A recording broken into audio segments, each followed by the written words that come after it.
We don't buy products because of their features. We buy them because of the job they allow us to do.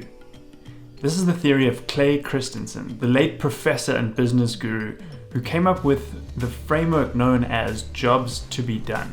And I'm here to tell you today in this video that this framework is as applicable to creating an online course as it is to any other product. We're going to dive into that today as we look at designing your transformation, the thing from which everything else stems. Welcome back to the channel. I'm Andrew Barry. I help people teach on the internet. And if you have an online course or you're creating one right now, you're in the right place. Let's get started.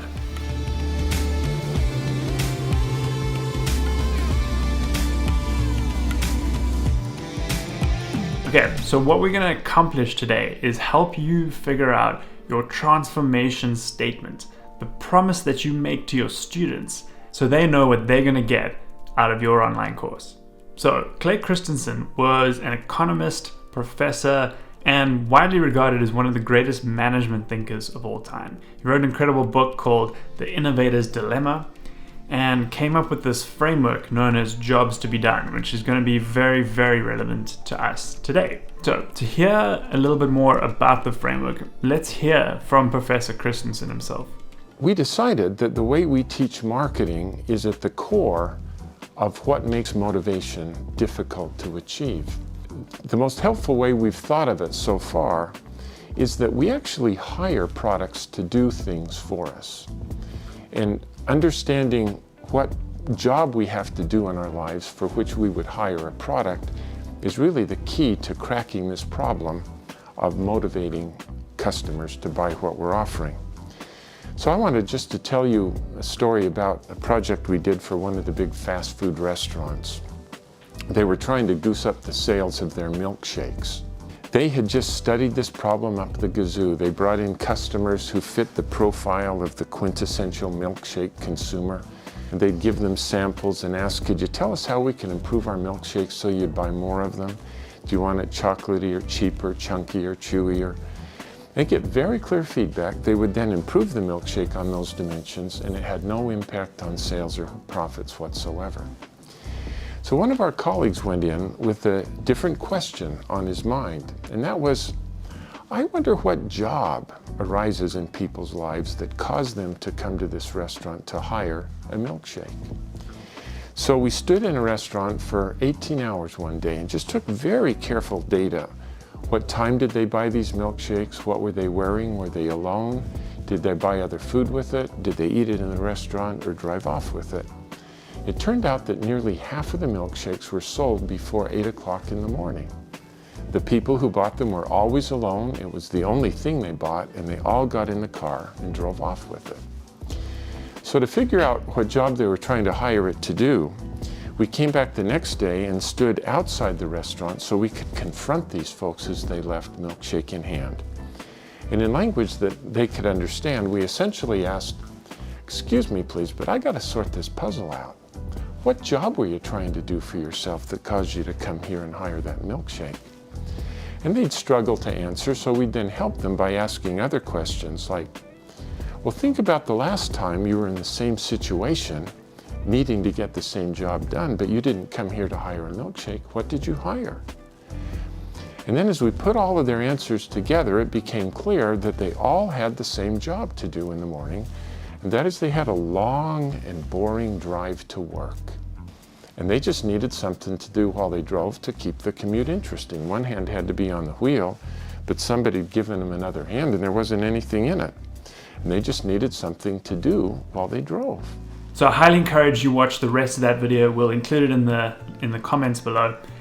The thing that really stands out for me about that brilliant story he tells about milkshakes and working with that gigantic food company to help them understand how customers were viewing those milkshakes is that we buy and use things to improve ourselves, to make progress in something, not for the thing itself. So in that example, the milkshake was being bought primarily because it was viewed as a breakfast alternative. It was filling, it took time to drink, and it sustained people's energy until lunchtime. And it wasn't about all the things that the company who makes them thought people were buying them for. It was about, does it fill them up and provide a breakfast alternative? And suddenly their competitors are oatmeal and bagels and cereal as opposed to other milkshakes. Completely different ball game for that company. And now they can optimize around knowing that. And that's exactly what you need to be doing with your online course. So the starting point is to figure out exactly what it is that your students want. The best way to do this is to go and interview them. I highly recommend, as a starting point for anything, even building an audience to begin with before you sell your online course, is just go and have as many one-on-one calls as you can and offer as many workshops. And don't worry if only 2 people show up to those workshops in the early days. That's just going to allow you to get deeper with those 2 people and really understand what it is about what you teach that's resonating with them. Maybe even more importantly, what they're struggling with, so that you can see if that's something you can help them with by tweaking or refining what it is that you teach. So basically what I'm suggesting is go and do as much customer research as you can. This not only helps you learn and gather information about your students, but it does also have the side benefit of helping you build that audience while it's happening. One of my favorite stories about this, August Bradley, who started his YouTube channel last year with 0 subscribers, built it up to 25,000 by sharing insane value in the videos he was providing. And by the end of last year, sold an online course on the back of it. And what he told me about developing that course was that he would read and respond to every single comment on his YouTube videos. And through that process, gathered a ton of information about what people wanted to know about what he was teaching. And all of that fed back into his course, which allowed him to deliver an incredible first-time experience for people who signed up for that inaugural cohort. Now, you get bonus points here if you can connect what you're hearing and pull together all the different threads of customer feedback and research that you're getting and hearing about what people's concerns are, what their wants, what their needs. And if you can start to tie those to Maslow's hierarchy of needs, the further up the pyramid you're able to go, the more of a burning desire, the more appealing, the more interesting and intriguing your course or your transformation will be to people. So this is what I always think about in this first step. Listen to as many people as you can, and then try and zero in on what it is that they're saying and see if you can connect it to one of these needs in Maslow's hierarchy. So the first piece of the puzzle you now have is what students want. The final piece is what you know they need to do to be able to get to the transformation that you can deliver. That's your goal, and that's what people are gonna pay for. Right, so we talked about that first part already, what your students want. And I'm gonna include some resources below that will help you get to the bottom of that through this process of one-on-ones and workshops and just listening to what people tell you. Let's now talk about the second piece. So you may remember this clip that we showed in my previous video with Elon Musk, where he was talking about reasoning from first principles rather than analogy. If you didn't check that video out, go back to the channel and make sure you review that, because that's the starting point of this second piece of the puzzle. Once you have first principles, right, these are the fundamental truths and core concepts of your course. What you want to do is now reconstruct them and frame them in terms of what you want students to be able to do. So the key here is the action-orientatedness, not sure if that's a word, but we'll go with it, of the sentence. So in other words, does it start with a verb? Does it signify a skill or behavior that people will be able to do differently after having gone through what it is you're teaching them? Let's play around with a couple of examples here to make sure we fully understand what we mean here. So let's say what it is you teach is a weight loss program. Now, there will be a bunch of fundamental truths or core concepts that you want to cover. Let's just throw a few out there for argument's sake. You're going to want to understand how fiber affects your diet. What is the right amount of protein to have? What role does aerobic exercise play? What does strength work do in building muscle when it comes to losing weight? Should you completely rule out sugary foods? And finally, how do you make this a daily habit in your life? So with some of those fundamental core concepts, if we go back to what we talked about in some previous videos with the concept of pre-training, you might want to have some content around those different topics that we have listed up here and get people familiar with what role they play within a diet.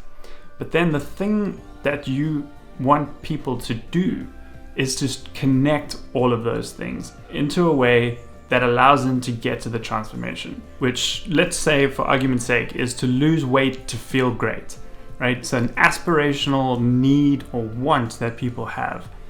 If that's the goal, the process, the thing you want people to do, or you know that they should do to get there, is to follow a daily diet that includes the right amount of fibers, carbs, protein, combined with a diet and exercise routine in a weekly routine that allows you to keep daily habits that are both achievable, attainable, and aspirational, allowing you to reach the goal that you want.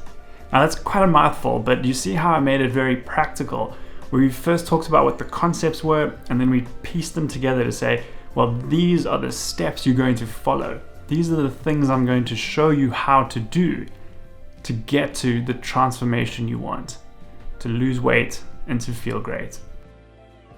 So if I had to break this down into a framework for that transformation statement, it's about completing the following sentence. By the end of this course, you will, and this is where you put in what they want, that aspirational Maslow's hierarchical need that people are aspiring to, and here's where you put in the process or the steps or the methodology that you are going to teach them that gets them to this point.